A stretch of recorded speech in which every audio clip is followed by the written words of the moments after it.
सार्थक सेवा समिति ने हवन यज्ञ से किया नववर्ष 2024 का शुभारंभ।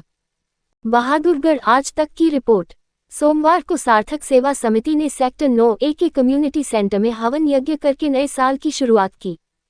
हवन यज्ञ के बाद समिति अध्यक्ष NS कपूर ने सबको नववर्ष की हार्दिक शुभकामनाएं देते हुए दो प्यारे प्यारे भजनों के द्वारा सबको आनंदित कर दिया। उसके बाद एक परिवार के साथी उठे अपने भजन गायन की कला से सबको मंत्रमुग्ध कर दिया। इन गायकों में सुनील कुमार, करतार सिंह तूर, RK वशिष्ठ, रणधीर सिंह तूर आदि रहे। भजनों से आनंदित होने के बाद सबने गर्म गर्म चाय, पकोड़े और प्रसाद रूपी लड्डू ग्रहण किए। सबने एक दूसरे को नववर्ष की शुभकामनाएं देते हुए विदा ली। इस मौके पर SM Pal, Harichand Rojha, Virendra Rohilla, RK Sunami, RK Tehlan, Sompal, Dharmendra Saini, Wazir Singh Dahiya, ज्ञान सिंह सैनी, सुदेश संडोजा, रामरती मलिक, डा. अंजू गुप्ता, राजबाला, संतोष सैनी, सुभाष चंद्र गर्ग, रणधीर सिंह तूर, LD मल्होत्रा, गौरव अरोड़ा, रविंद्र पांचाल, जगबीर ग्रेवाल, शिव कुमार जानगड़ा आदि सब परिवार सहित उपस्थित रहे। नमस्कार। सबसे पहले तो मैं ये बता दूं कि हम जब से हमने सार्थक सेवा समिति का गठन किया है, हमने हर साल शुरुआत जो की है 1 जनवरी को हमेशा हवन यज्ञ से ही की है। क्यों कि किसी भी चीज़ की शुरुआत करने से पहले अगर हम उस कुदरत को, उस परमपिता परमेश्वर को, उस शक्ति को अगर याद कर लें और उसी में ध्यान करके हम अपने किसी भी काम की शुरुआत करते हैं तो मेरे ख्याल से वो एक अच्छी शुरुआत होगी और उसका रिजल्ट भी अच्छा आएगा। और आप तो देखते हैं कि भी जो है ना, इस शुरुआत के बाद भगवान की दया से अभी 7 साल हमारे को हो गए और इस 7 साल में मेरे ख्याल से एक समिति के तौर पे सार्थक परिवार पूरे बहादुरगढ़ हलके में, इवन दूर दूर तक दिल्ली से भी कई बार जो है ना निमंत्रण आ जाते हैं और वहाँ भी हम सेवा भाव से जब भी कोई मौका मिलता तो वहाँ भी जाते हैं।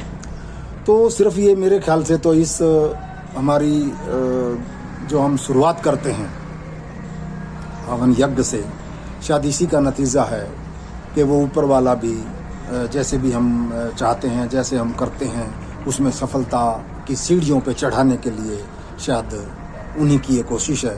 और हमारी जो प्रयास हमारा जो चल रहा है उसको सफलता तक पहुंचाना, मेरे ख्याल से मैं तो इसी को समझता हूं कि हम उस परमपिता परमेश्वर को पहले पूजते हैं, पहले उसको याद करते हैं और फिर अपने काम की शुरुआत करते हैं। और मेरे ख्याल से इसीलिए हमने नारा भी हमारा यही है कि सार्थक बनिए और सार्थक बनाइए। क्योंकि अगर हम खुद सार्थक नहीं होंगे तो सर्टेनली हम किसी दूसरे को क्या सार्थकता के उपदेश देंगे। तो पूरे सार्थक परिवार पे मुझे गर्व है कि सार्थक परिवार हमेशा सार्थकता की तरफ रहा है और इसी पे चलते हुए अब आप लोगों को शायद पता भी होगा कि 24 तारीख को हमने सार्थक दिवस के रूप में इसको मनाया और वास्तव में मुझे ये यकीन हो गया था कि पूरा सार्थक परिवार सार्थक हो चुका है। और इसी के लिए मैं पूरे सार्थक परिवार को भी धन्यवाद देता हूँ और आप लोगों को जो हमारे पत्रकार भाई हैं उनको इसलिए धन्यवाद देता हूँ कि जागरूकता फैलाने के लिए। क्योंकि जब तक देखिए जागरूकता लोगों में नहीं फैलेगी, आज नहीं कल, कल नहीं परसों, परसों नहीं नरसों, ये जागरूकता तभी फैलेगी जिस वक्त उसको कोई फैलाने वाला हो। तो आप लोग ये बड़ा अच्छा काम कर रहे हैं कि हमारे इस शुभ कर्म में आप जो जागरूकता फैलाने में हमारी मदद कर रहे हैं, आप लोगों का बहुत बहुत धन्यवाद। और मैं सबको आज के इस नव वर्ष की सवेरे सवेरे के समय में हवन यज्ञ हमारा अभी संपन्न हुआ है, मैं सबको, पूरे देशवासियों को, प्रदेशवासियों को, सबको जो है ना, मैं इस नव वर्ष पे बहुत बहुत बधाई और हार्दिक शुभकामनाएं देना चाहता हूं।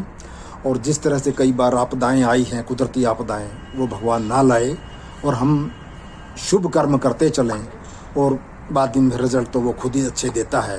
तो हमारा जो ये है कि सार्थक बनिए, सार्थक बनाइए, इसी पे हम चलते रहेंगे। और सबको दोबारा से बहुत बहुत शुभकामनाएं। इसी के साथ धन्यवाद।